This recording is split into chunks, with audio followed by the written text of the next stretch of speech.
తూర్పుగోదావరి జిల్లాలోని రైతు బజార్లలో కర్నూలు ఉల్లిపాయలకు నో స్టాక్ బోర్డులు పెడుతున్నారు. కర్నూలు రైతులను ఆదుకోవాలనే ప్రభుత్వ సూచనను పెడచెవిన పెడుతున్నారు. కర్నూలు ఉల్లికి నో లాస్ నో ప్రాఫిట్ రావడంతో విక్రయాలు నిలిపేస్తున్నారు. అసలు రైతు బజార్లలో కర్నూలు ఉల్లిని అమ్ముకోపోవటానికి కారణమేంటి? వ్యాపారులు ఏం చెబుతున్నారు? వినియోగదారుల వాదన ఏంటి? ప్రభుత్వం ఏం చెబుతుంది? తూర్పుగోదావరి జిల్లాలోని రైతు బజార్లలో కర్నూలు ఉల్లిపాయల విక్రయాలను నిలిపివేశారు. వీటికి బదులుగా మహారాష్ట్ర షోలాపూర్ ఉల్లిపాయలను అమ్ముతున్నారు వ్యాపారులు. కర్నూలు ఉల్లి రైతులను ఆదుకోవడానికి ప్రభుత్వం మార్కెటింగ్ శాఖ పర్యవేక్షణలో జిల్లాలోని రైతు బజార్ల ద్వారా విక్రయాలు చేపట్టాలని నిర్ణయించింది. కర్నూలు రకం ఉల్లిని రైతు బజార్లలో కిలో 10 రూపాయలకే అమ్మాలి. ఇలా అమ్మటం వల్ల పైసా కూడా లాభం రావటం లేదంటున్నారు వ్యాపారులు. నిజానికి జిల్లా వాసులు మహారాష్ట్ర ఉల్లిపాయలనే అధికంగా వినియోగిస్తారు. రేటు ఎక్కువైనా అవే కొంటారు. మహారాష్ట్ర ఉల్లితో పోలిస్తే కర్నూలు ఉల్లి రంగు నాణ్యత తక్కువగా ఉంటుందని చెబుతున్నారు. రైతు బజార్లలో 2 రకాలు పెడితే కర్నూలు ఉల్లికి మార్కెట్ ఉండదు. నో ప్రాఫిట్ నో లాస్ తరహాలో వ్యాపారులు కర్నూలు ఉల్లిని విక్రయించాలి. లాభం లేకపోవడంతో ఉల్లి వ్యాపారుల్లో కొంత అసంతృప్తి ఉంది.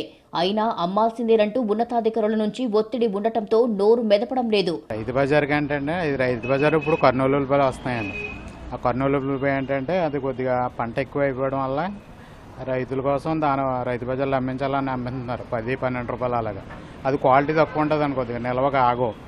ఇదేంటంటే మహారాష్ట్ర ఉల్లిపాయ సోలాపూర్ నుంచి అవి వస్తాయి, శ్రీరాంపూర్ ఇవి కొద్దిగా నిల్వ ఆగితే కొద్దిగా రేట్ ఎక్కువ ఉంటుంది. ఇప్పుడు మేము ప్రస్తుతానికి 20 రూపాయలు ఉంది. హోల్సేల్ మార్కెట్లో 17-18 రూపాయలు జరుగుతుంది.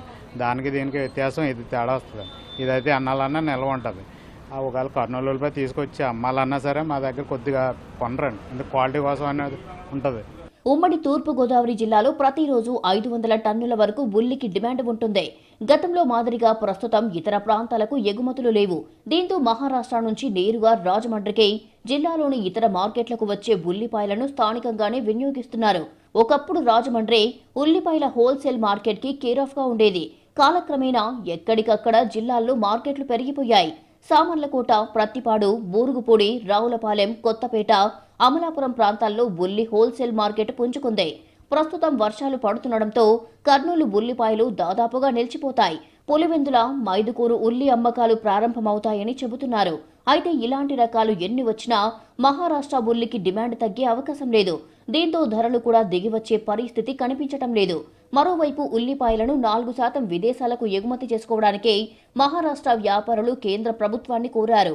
దీనివల్ల ధర కొంచెం పెరిగే అవకాశం ఉందని హోల్సేల్ వ్యాపారులు చెబుతున్నారు. ఎగుమతులు 15% అయితే ధరలు ఇంకాస్త పెరిగే అవకాశం ఉందంటున్నారు.